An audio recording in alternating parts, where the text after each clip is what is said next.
আমাদের এবং আমাদের পরবর্তী প্রজন্মের জন্য আমরা যদি একটা স্বাস্থ্যকর পরিবেশ, স্বাস্থ্যকর দেশ, স্বাস্থ্যকর নগরী এবং এই পৃথিবীর সার্বিকভাবে শিল্পায়নের ফলে এবং নগরায়নের ফলে, বৃক্ষ নিধনের ফলে যে ধরনের পরিবেশগত বিপর্যয় বিগত 2 থেকে 300 বছরে হয়েছে, সেটিকে মোকাবেলা করার জন্যই কিন্তু আমাদের এই দীর্ঘমেয়াদী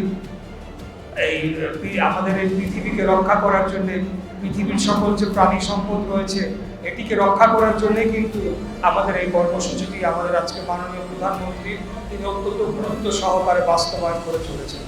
তাই আমি সবাইকে অনুরোধ জানাবো, এখানে উপস্থিত যেহেতু মেডিকেল কলেজের শিক্ষার্থীরা রয়েছেন, যে আপনাদের মাধ্যমে এই কর্মসূচিটিকে কেবলমাত্র একটা পিআর স্টান্ট বা পিআর কর্মসূচি অথবা একটা রাজনৈতিক কর্মসূচি হিসেবে গ্রহণ না করে আমাদের ভবিষ্যতের কথা চিন্তা করে আমরা এইটিকে সিরিয়াসলি নেই এবং শুধু বৃক্ষরোপণ কর্মসূচি নয়, পাশাপাশি আমরা আমাদের পরিবেশকে রক্ষা করার জন্য এখানে যে বিভিন্ন ধরনের দূষণ যে আমাদের আজকের জীবনযাত্রার কারণে ঘটছে, আমরা বিভিন্ন জায়গায় প্লাস্টিকের ময়লা, প্লাস্টিকের পলিথিন ব্যাগ এগুলাকে আমরা পানির মধ্যে বিভিন্ন ওয়াটার বডিতে আমরা ডাম্পিং করছি, এটা তো কোনো পচনশীল দ্রব্য নয়, এটা তো রয়ে যাচ্ছে।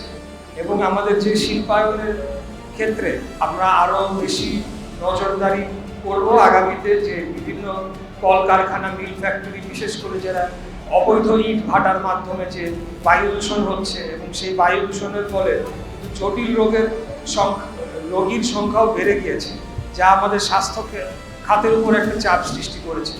বিভিন্ন আগে তুলনায় আজকের বাংলাদেশে অনেক বেশি পরিমাণে ক্যান্সারের রোগী এবং ফুসফুসের জটিল রোগীর সংখ্যা বেড়ে গিয়েছে বলে যতটুকু আমি তথ্যপত্র আমার কাছে রয়েছে আমি জানতে পারি।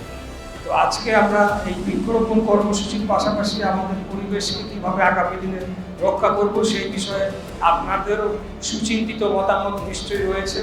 আপনারা এটিকে সর্বসাধারণের মাঝে প্রচারের মাধ্যমে একটি জনসচেতনতা তৈরি করবেন, যাতে আমরা একটা সুন্দর এবং আগামী বাংলাদেশ যাতে একটা স্বাস্থ্যকর এবং সকলের আমাদের আগামী প্রজন্মের জন্য একটা বাসযোগ্য একটা দেশ, নগরী যাতে আমরা রেখে যেতে পারি, সেই জন্য আপনারা কার্যকর পদক্ষেপ দেবেন সেই আশাবাদ ব্যক্ত করছি। সেই অনুরোধ আপনাদেরকে জানিয়ে আজকে আমার বক্তব্য এখানে শেষ করছি। খোদাফেজ। বাংলাদেশ জিন্দাবাদ। ধন্যবাদ।